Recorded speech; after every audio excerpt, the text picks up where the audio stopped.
Les acompaña Radio Comuna, radio y televisión comunitaria desde la Comuna 7 de Santiago de Cali. Propuesta social sin ánimo de lucro, que invita al trabajo en equipo, articulando los mecanismos de participación ciudadana, con actores fundamentales del ejercicio democrático en un Estado de Derecho, ávido de integración activa y participativa. Son ellos: comités cívicos, juntas de acción comunal, juntas administradoras locales, fundaciones de adulto mayor, juntas y asociaciones culturales y deportivas, asociaciones afrocolombianas, comunidad LGTBI, todos unidos por una Colombia incluyente, consciente de sus deberes y también de sus derechos.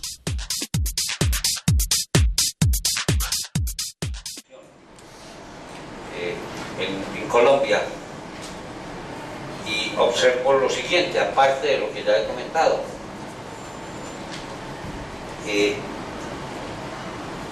Cada que pongo uno de estos canales, RCN, Caracol, y veo que eso además ha ido infestando el estilo, la puesta en escena y la planificación de todo tipo de programas de opinión, de documentales, etcétera, en el resto de televisiones, y eso es algo que debe ser motivo de rectificación, de no tentación por parte de los canales que empiecen a surgir en el ámbito de un acuerdo de paz y que sean reclamados y sean recibidos por las comunidades para que no repitan los errores que caracterizan la televisión acomplejada de los medios masivos de comunicación.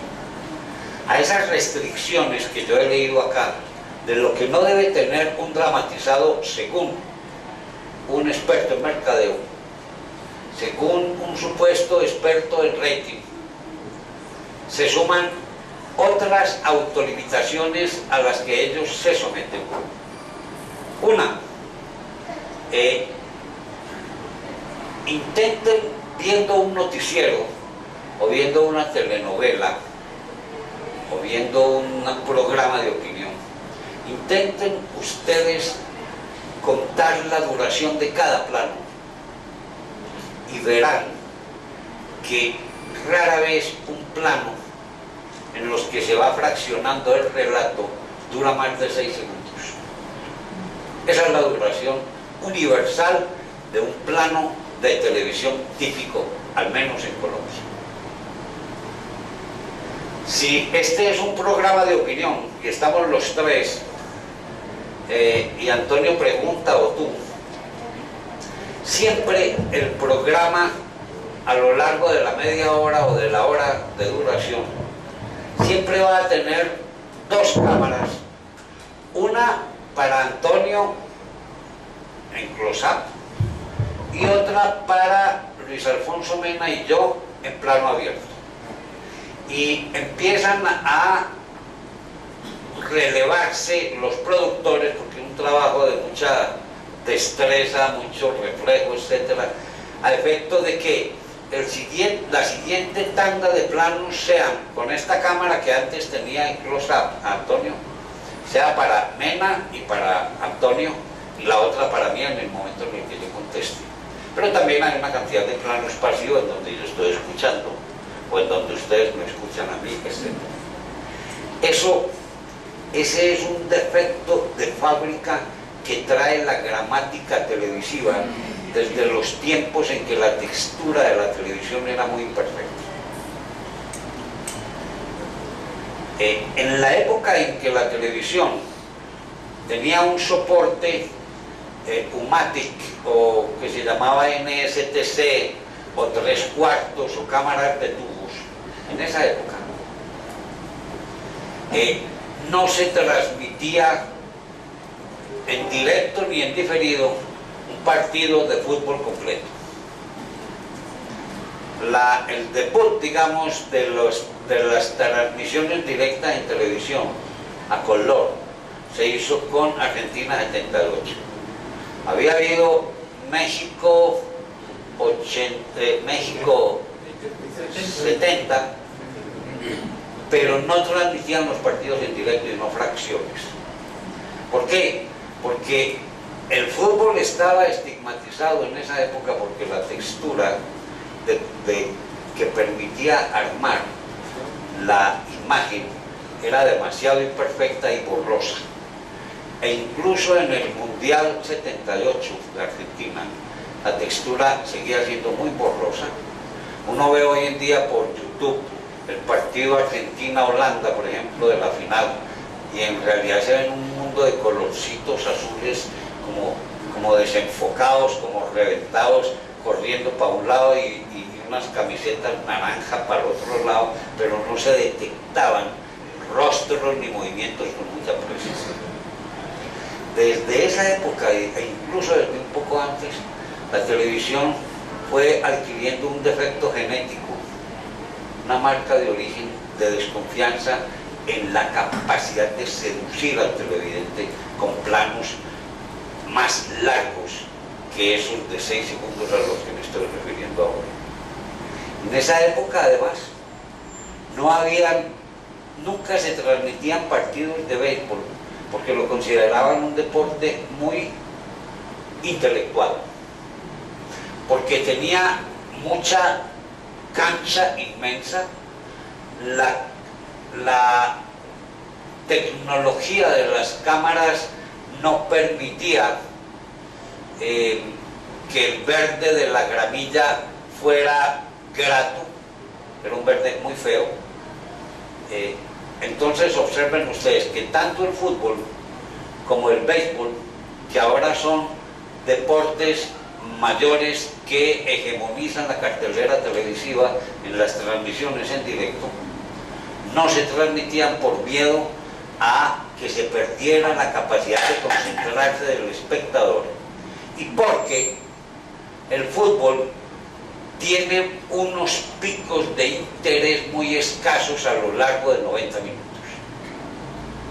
La verdad es que un partido de fútbol, cuando tiene un marcador muy abultado, queda 3-2,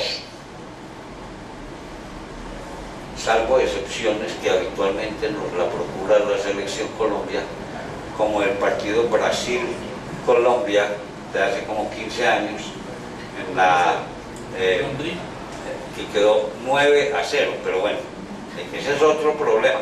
Pero el partido típico de fútbol, el marcador típico de fútbol, ofrece solo 5 puntos de interés catártico a lo largo de 90 minutos.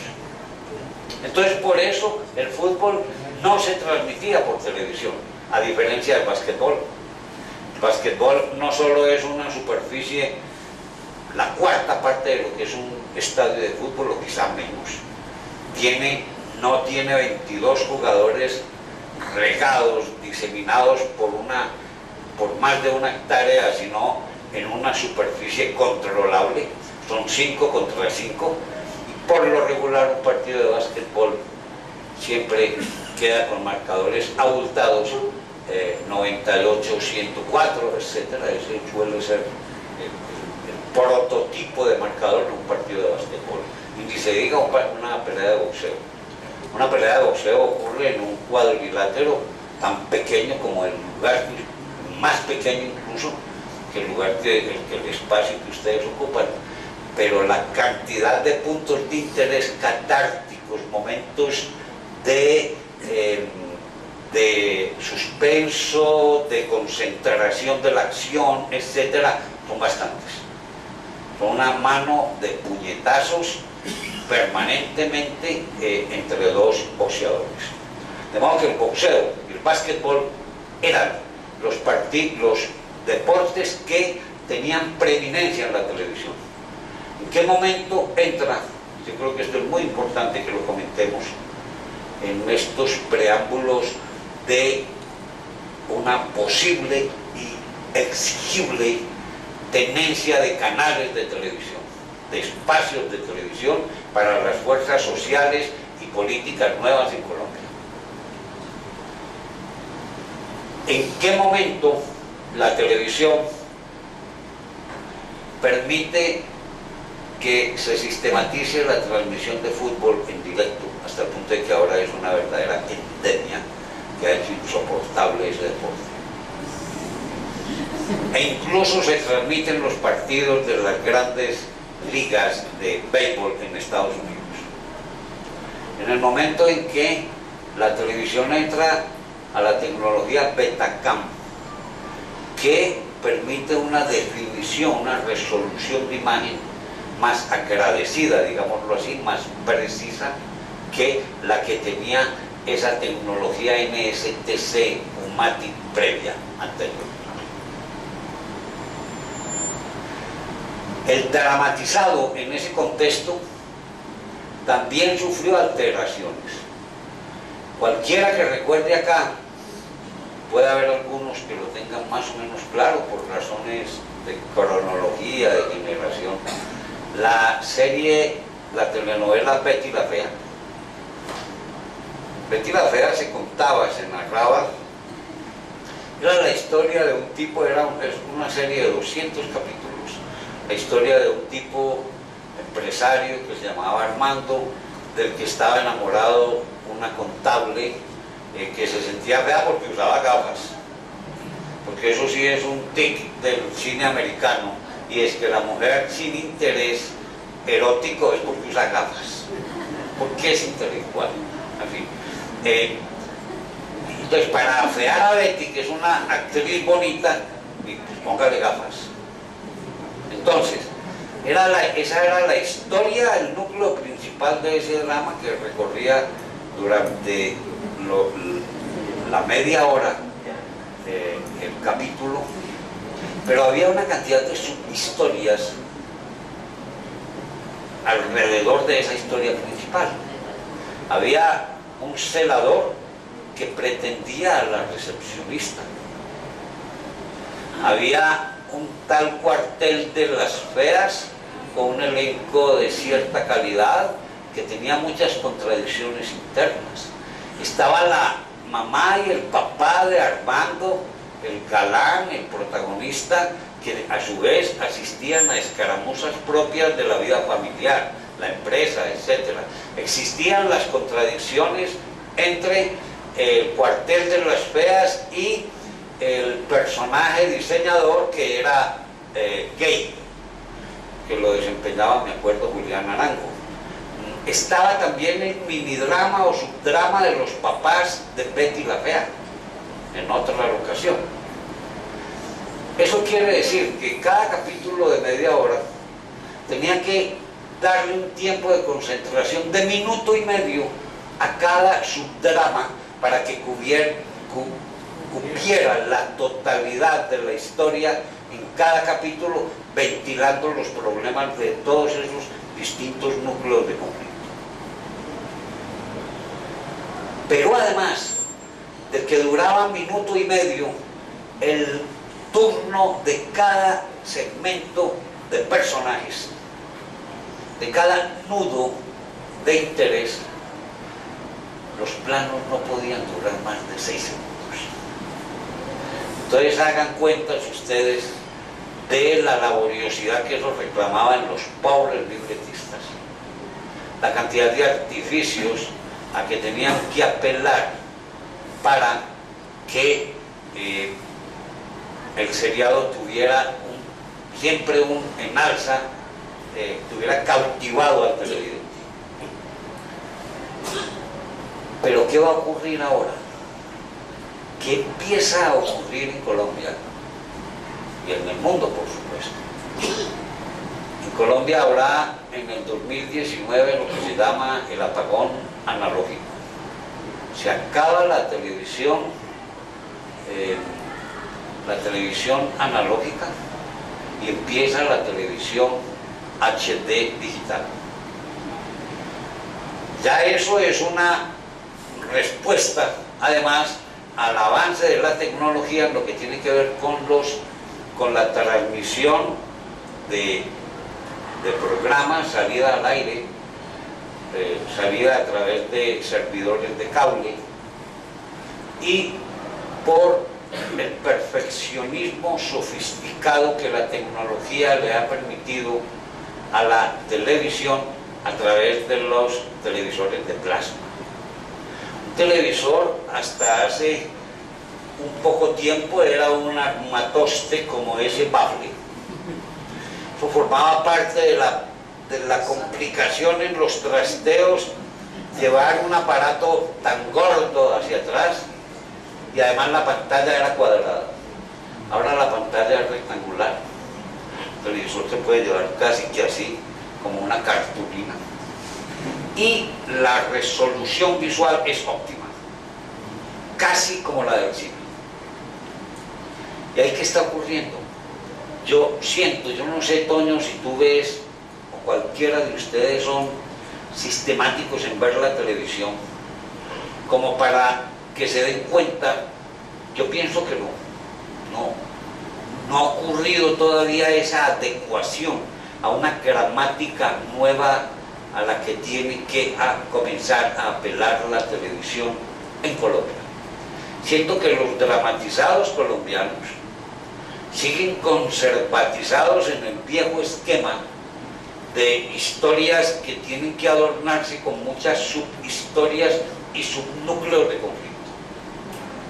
Y que eso ya empieza a empalagar al televidente.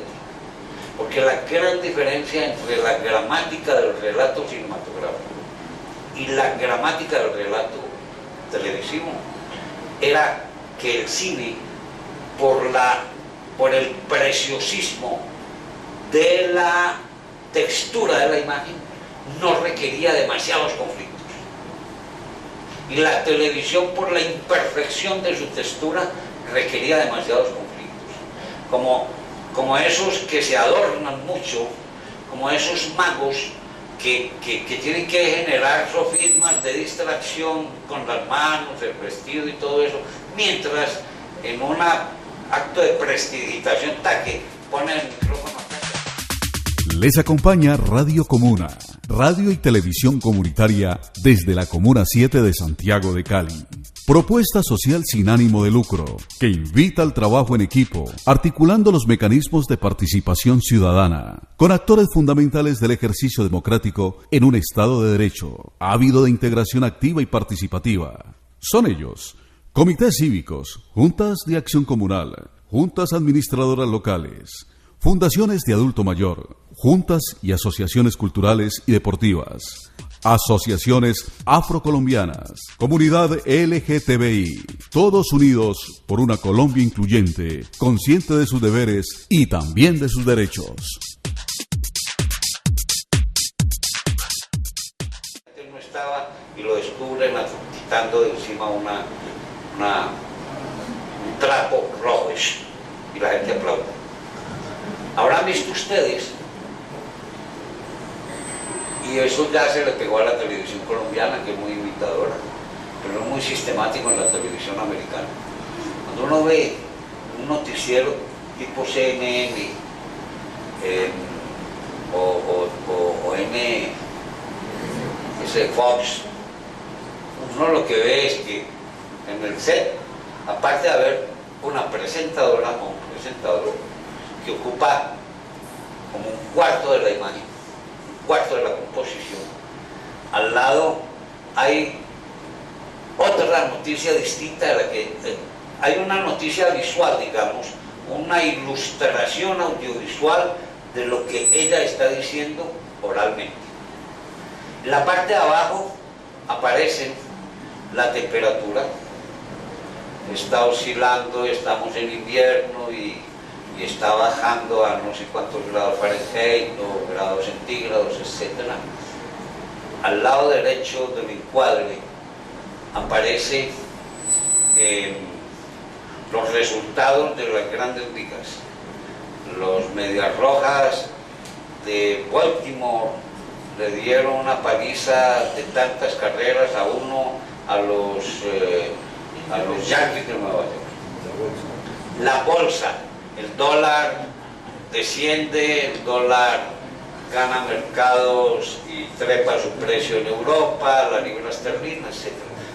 Uno no sabe a qué atender y cada elemento es un distractor de lo que supuestamente sería la noticia principal.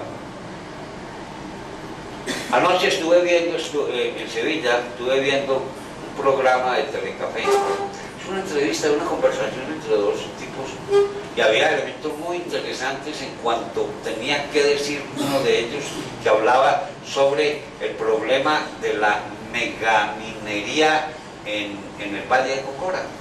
Pues está diciendo cosas muy interesantes, pero por el complejo de que la gente no se concentra, que repito, es un complejo de inferioridad que solo tiene justificación cuando el programa es mediocre.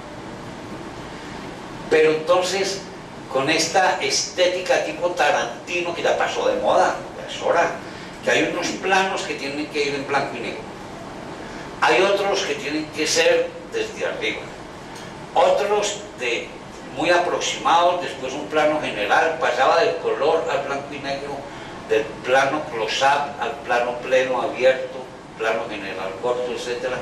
Entonces yo me acuerdo que yo dije, ya no sé lo que está diciendo el ecologista, porque hay tal cantidad de subterfugios, de acrobacias de edición, ¿no?, que me están distrayendo, como cuando alguien conversa por celular y uno está dictando una conferencia o poniendo una charla.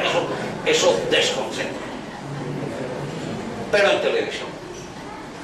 Pregunta que me estoy haciendo es si las grandes empresas en Colombia se están preparando para esa mutación, para esa nueva gramática que va a hacer que es inminente ya para el año 2019. Yo creo que no.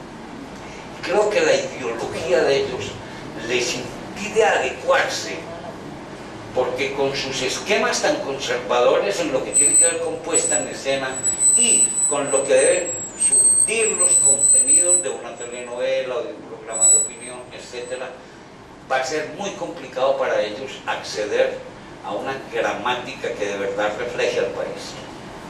Sobre todo a un país, y aquí aporto un elemento, no es nada novedoso, yo creo que cada cual se ha dado cuenta por su lado de eso, de la existencia de eso, y es lo siguiente. En eso sí tengo yo una experiencia bastante larga. Yo soy un cineasta, yo soy un dinosaurio del cine, que empezó a hacer sus cortometrajes en los años 70. Hice cine en los 70, en los 80, en los 90, en la primera década del siglo XXI, y recientemente acabo de estrenar una película. Hice una transición del cine analógico, en soporte químico, perforado, editando con moviola, que es una especie de máquina de coser, etc. Y me tocó toda la transición y me he ido adecuando a la edición por computador, no lineal, o sea, eso para mí significó un brinco parecido al que para Chaplin fue pasar del cine mudo al cine sonoro.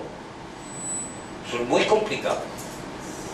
Eso es un trauma que sacó del mercado, infortunadamente, a grandes genios del cine como Buster Keaton. Buster Keaton no pudo hacer una película más después de que surgió el sonoro, porque él solo se podía defender con un humor visual estrictamente cinematográfico. Entonces, al comienzo, cuando exhibíamos nuestros cortometrajes en los años 70, en esos años 70 hasta a los cortos se les hacía premiar. Todo el mundo iba, toda la comunidad cinematográfica iba. Y era un acontecimiento cultural en Bogotá, en Cali, en Medellín. Un corto aguantaba para 4 premieres. Hoy en día un largo escasamente aguanta para media premier, porque hay muchos. Ya el público, pero además en aquel entonces, cuando el espectador bogotano, o el caleño, o el de Medellín, o el de Barranquilla, veía o el Paseo Bolívar de Barranquilla, o la Avenida Junín de Medellín, etc., se extasiaba de igual forma a como los obreros de la fábrica de los Lumière vieron la primera película, la salida de la fábrica de los hermanos Lumière, la película fundadora. Había un éxtasis, un arrobamiento. Se estaba descubriendo al país a través de un arte, de un oficio, de una tecnología, la del cine, que solamente era concebible para países metropolitanos, Estados Unidos, Francia, Alemania, pero que un país subdesarrollado pretendiera hacer cine, aquello era un prodigio. Pues ya no. En esa época los cineastas además éramos figuras públicas, porque habíamos casi que elevado una nave espacial. Pues ya no. A uno hoy le toca hacer más cosas para que lo reconozcan. Hay que apelar a muchos oficios adicionales para mantener su posicionamiento dentro de la sociedad. ¿Por qué? Porque hoy en día todo el mundo tiene una cámara que reproduce, que capta imágenes en movimiento y las puede reproducir en el bolsillo. Eso que tú decías, Antonio, de que mire, nada más esto, es que tú no has hecho cuentas de que en cada una de las 80 personas que acá hay un celular, una cámara acá, que no hay un solo acontecimiento de la vida contemporánea que se quede por fuera de la captación por ciudadanos muy común.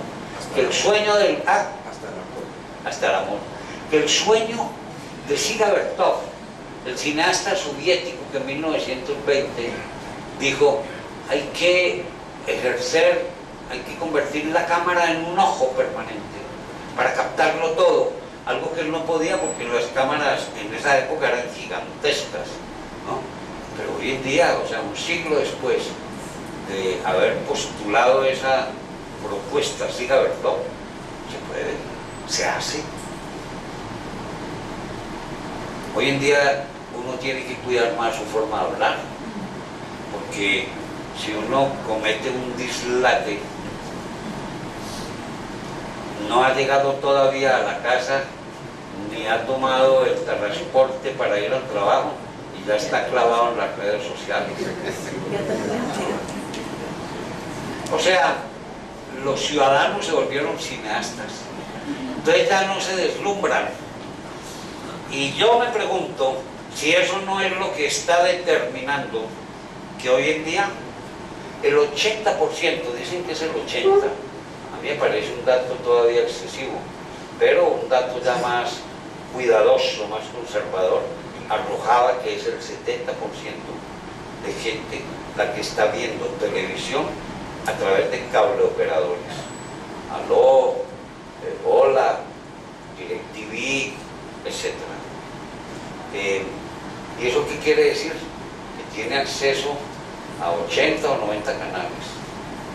Y además se está imponiendo en el mundo, ya está impuesta, una tendencia a los canales temáticos. Y el repertorio de canales temáticos es muy pequeño. Hay gente que no ve sino programas de cocina. Y va preguntando. Y hacen lo mismo que ven allá y graba esos programas. Esa es su vida. Hay tipos que no ven sino fútbol, solo fútbol. Los colombianos nos hemos vuelto unos eruditos. Los colombianos somos hinchas, no, yo me excluyo de eso, pero los colombianos, cuando James fue contratado por el Real Madrid, todos se pusieron la camiseta de los Emiratos, la original, ¿no? Los hinchas del Barça fueron igualmente hinchas del Parma cuando estaba Asprilla y Rincón, fueron hinchas de Quilmes, la cerveza argentina, cuando estuvo Chicho Serna en Boca Juniors. Lo que nunca caí en cuenta esos hinchas era que esas eran operaciones comerciales, financieras, de Quilmes, por ejemplo, porque necesitaba meter el producto Quilmes en el mercado. Y qué mejor que llevar al Chicho Serna al Boca Juniors, familiares, volver hinchas a los colombianos del Boca Juniors, para que cuando vieran en Carulla Quilmes sintiera que esa cerveza le era propia, y la impusieron en el mercado. para lanzar la leche Parmalat, contrataron a Asprilla en el Parma de Italia y a Freddy Rincón en el Palmeiras de Brasil. Y ahora todo el mundo toma Parmalat, perdón. Crema de leche Parmalat. Ya no necesitan en el Parma a más jugadores colombianos. Entonces, bueno, Fabio Parra, ciclista, fue ciclista del equipo Kelmes de España, y aquí se empezó a usar tenis Kelmes con una asiduidad como si fuera un producto nacional, una operación comercial de mercadeo bastante habilidosa. Entonces, la pregunta es, ¿cuál va a ser la televisión y cómo la vamos a hacer? Porque ahora yo, en la experiencia que tuve en Canal Capital, y no es la primera, no es la única vez que me ha ocurrido, quiero decir, yo me he dado cuenta de que hay un concepto de sostenibilidad, que escuché hablar algo aquí de eso, de sostenibilidad de la audiencia, que como que obligaría a hacer demasiadas concesiones a los tics y las depravaciones culturales de los televidentes. No, porque los de la izquierda no podemos ser tan sectarios. Y entonces creen que hay que recostarse en las celebridades de la televisión privada para legitimar un producto audiovisual. Yo he visto unos comerciales sobre la paz. O sea, a mí Manolo Cardona, donde yo lo vea invitándome a hacer paz, yo empiezo a desconfiar de la paz. Digo, esa paz a mí que me la envuelva. Robinson Díaz, hablándome de la paz. O sea, cuando yo lo vi a él promoviendo la tarjeta de Transmilenio, empecé a coger taxi. De verdad. Porque cuando yo vi, porque ha habido una depravación del mimetismo entre el actor y el personaje, que a mi juicio es falta de una vigilancia ética de ese sector de los artistas, los actores, en lo que tiene que ver con los contenidos que los ponen a reproducir para la masa. Yo vi el espectáculo lamentable, todos lo vimos, de un actor, un buen actor, como Julián Román, representando a Carlos Castaño. Ojo, no es que Carlos Castaño no se pueda presentar como personaje en la televisión o en el cine, ni más faltaba, es más, hay que hacerlo, pero no de la manera apologética, complaciente, como lo hizo RCN, casi convirtiendo en víctimas de la guerrilla, decían ellos, del narcoterrorismo, a una familia de muchachos laboriosos, hacendosos, a un pobre par de padres que vieron la muerte sucesiva de sus 3 hijos, Fidel, Vicente y Carlos. No, a mí eso que me lo devuelva. Entonces, hay una tendencia, hay un temor reverencial de algunos sectores, por fortuna son minoritarios, yo no diría tanto que de la izquierda, pero sí como de ese espectro centro-izquierda que se mueve bastante, sí. Hay un temor, una susceptibilidad, un pudor. Les acompaña Radio Comuna, radio y televisión comunitaria desde la Comuna 7 de Santiago de Cali. Propuesta social sin ánimo de lucro, que invita al trabajo en equipo, articulando los mecanismos de participación ciudadana, con actores fundamentales del ejercicio democrático en un Estado de Derecho, ávido de integración activa y participativa. Son ellos: comités cívicos, juntas de acción comunal, juntas administradoras locales, fundaciones de adulto mayor, juntas y asociaciones culturales y deportivas, asociaciones afrocolombianas, comunidad LGTBI, todos unidos por una Colombia incluyente, consciente de sus deberes y también de sus derechos. Debiéramos apelar a los recursos del enemigo, porque ese es el enemigo, para nosotros legitimarnos como producto audiovisual. Y eso no está bien. Tenemos que caracterizar e identificar bien las nuevas tendencias de consumo. Cuando hablo de consumo no hablo de la venta de productos, sino de consumo audiovisual. Los jóvenes, mientras los papás ven televisión, los jóvenes están frente a la cama. Miren la vejez que iba a decir, frente a la pantalla del computador, es ridículo, perdón, frente a su tablet o su teléfono. El computador es para nosotros, ¿no? Una vejez, una reliquia, ¿no? No, los jóvenes están con sus tablets, ¿no? Haciendo 1000 maromas, 1000 comunicaciones simultáneas, enviándose mensajes, etc. ¿no? La gente está desertando de la televisión sedentaria.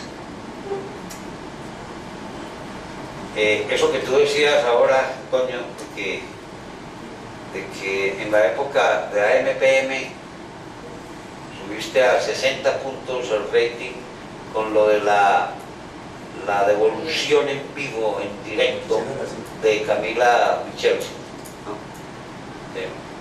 Hoy en día, si un canal de televisión de esos hace 12 puntos, hacen fiesta, porque ha ido decreciendo la sintonía de la televisión abierta, que ya no es abierta, sino que es abierta a través de cable operador. Y para ver RCN hay que verlo por DirecTV o por canales de suscripción. Entonces la televisión, el tipo de comunicaciones nuevas que hagamos, cuando exijamos y nos tengan que ser otorgadas frecuencias de radio y megahertz para televisión, para canales, tiene que contemplar una cantidad de factores que son novedosos y que nos deben hacer altamente, yo no quiero usar la palabra competitivos, eficaces en la instalación del mensaje que se emita a través de esos canales. Y ahí lo fundamental sería tomar en cuenta que la gente se está autorrepresentando permanentemente, que todo el mundo es camarógrafo, que cuando hay una movilización o un enfrentamiento político en el paro de los sectores agrícolas, de los campesinos que dieron lugar a la frase aquella infeliz de Santos, el tal paro no existe. Allí lo que se vio fue mujeres del campo, de un lugar que ancestralmente se lo ha tenido como atrasado y conservador, Boyacá. Equivocados estamos los colombianos del resto del país, porque esas campesinas boyacenses fueron las que grabaron con sus celulares a los del ESMAD que las atacaban y les decían: sonríanse y mírense esta noche en YouTube su merced. O sea, ya es la propia sociedad la que está reaccionando en una autodefensa visual, autodefensa audiovisual frente a quienes las agreden. Puede que haya un excedente de quisquillosidad en lo que tiene que ver con el supuesto derecho a grabar cualquier cosa. Hasta los policía de tránsito va a poner un parque y empieza a grabarlo a uno, ¿no? Y uno no se le puede molestar. Pero el que es multado también cree que tiene que grabar al policía. Entonces hay como una guerra cuerpo a cuerpo, pantalla a pantalla, ¿no? Y dice, ¿usted por qué me está filmando a mí? Dice, porque usted me está filmando a mí. Y parece como, ¿sabes? Se saca un celular en vez de una cruceta.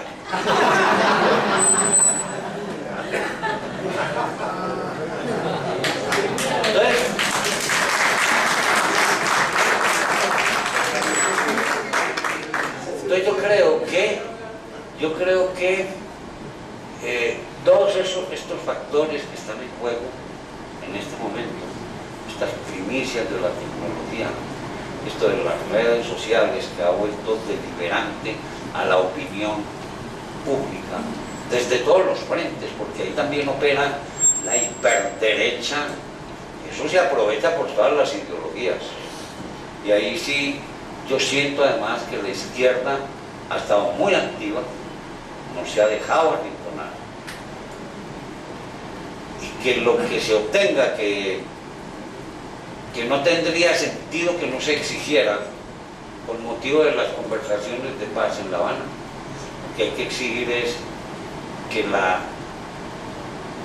la televisión empresarial, privada, no puede ser la única que prevalezca, que esta sociedad nueva que se está incubando en este proceso de discusión de paz, etcétera, tiene derecho y obligación de parte del Estado y obligación ética propia de manifestarse, porque si no entraría a una confrontación en el campo electoral, en el campo de las opciones de convocatoria pública para manifestarse contra algo o a favor de algo, etcétera, en una asimetría peligrosa.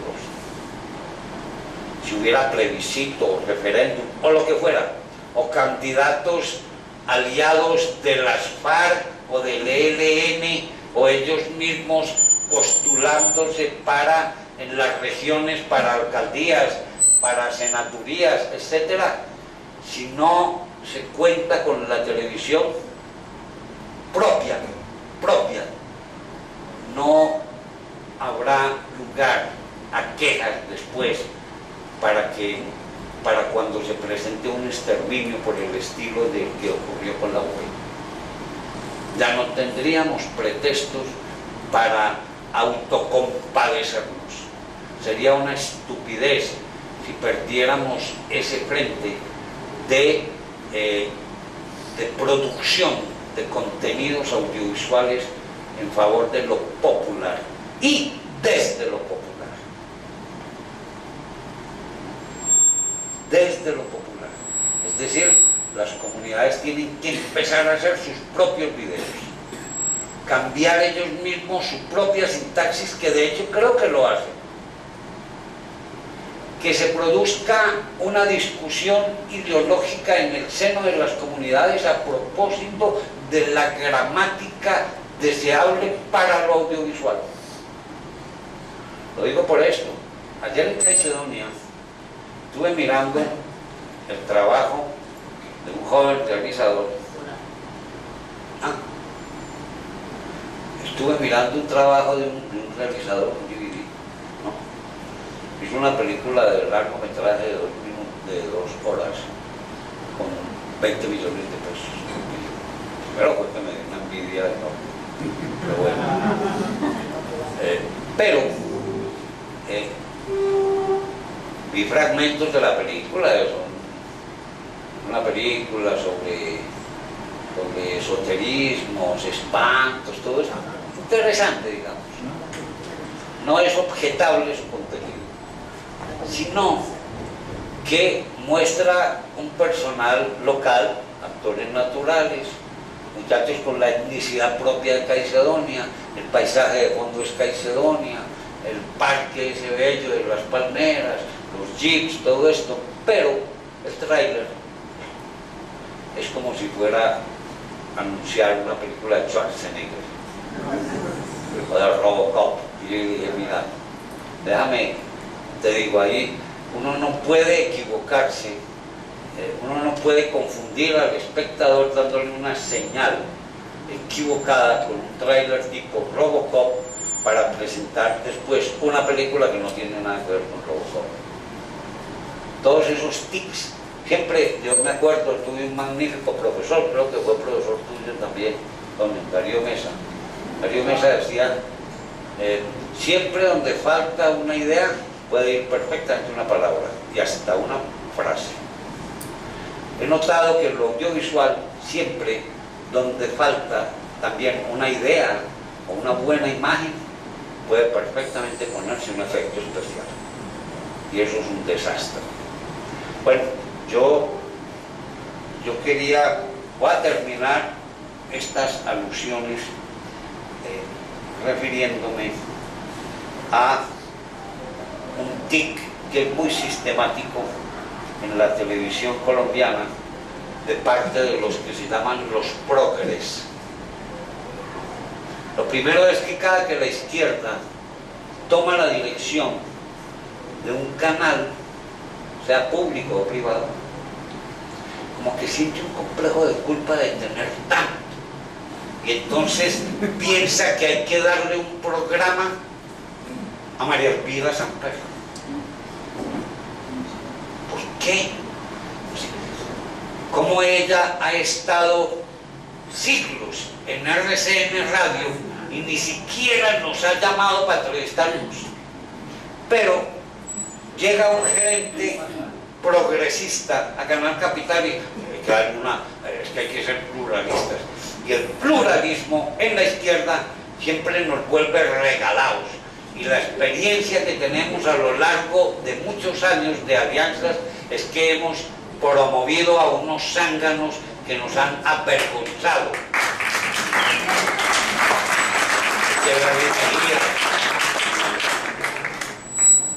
Fernando Echeverri Mejía, Gregorio Pernía, Gregorio Pernía, era Gregorio, no me acuerdo cómo era. Julio César Pernía, Samuel, a no ir muy lejos, Samuel Moreno. Entonces yo creo que hay que comenzar a hacer eso que antes llamaban sectarios, ¿no? A ser excluyentes con el enemigo, pero impiadosamente, porque así lo han sido ellos con nosotros. Cuando uno se pone a ver los programas que por debilidades anímicas o doctrinarias se le dan a María Jimena Duzán, incluso a León Valencia, me lo quiero mucho y todo, pero a ese compañero hay que llamarle la atención. Que le llame la atención para que así el aspecto lo promueve. ¿Ah, sí? Ah, perfecto.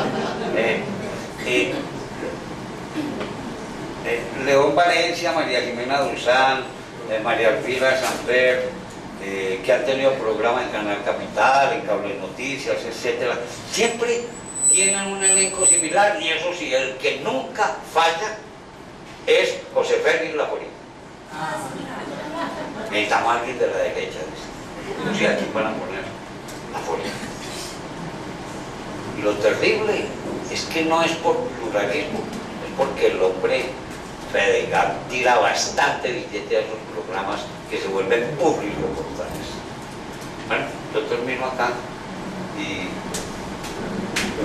creo que podemos discutir, hay un nivel de provocación suficiente como para que haya un debate interesante.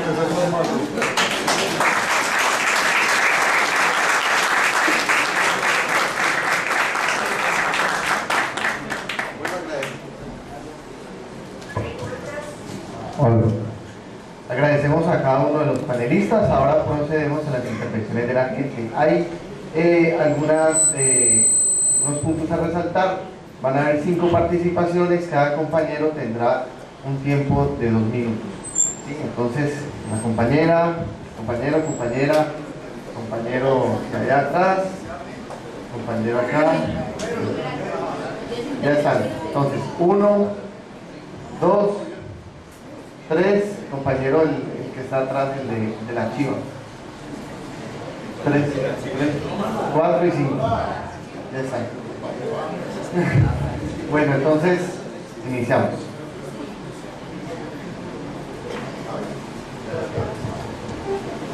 Buenas tardes ya, ¿no? Bueno, yo no soy de la Unión Patriótica, aunque obviamente los admiro y los respeto. Mi lado izquierdoso va por otro lado. No soy periodista, soy abuelita.com. Entonces yo vine a aprender porque yo estoy absolutamente interesada en ayudar al proceso y al posconflicto que estamos llamando. Entonces, yo tengo cierta ascendencia porque vivo en una unidad bastante grande. Mis vecinos, mis compañeros de unidad se consideran de estrato 18 y quiero llegarles, como soy .com, quiero llegarles a través de las redes y eso es lo que yo quiero que ustedes me ayuden a hacer. Yo de televisión propongo, de radio, aunque debía ser, ¿no? De la generación de la radio, no, tampoco. Lejano a las redes sociales y quiero eso, llegarle a esta gente que se considera de estrato 18, por consiguiente, pues ya se pueden imaginar de qué partido son, y hacerlos entrar en razón. Tengo cierto, digamos, ¿qué será?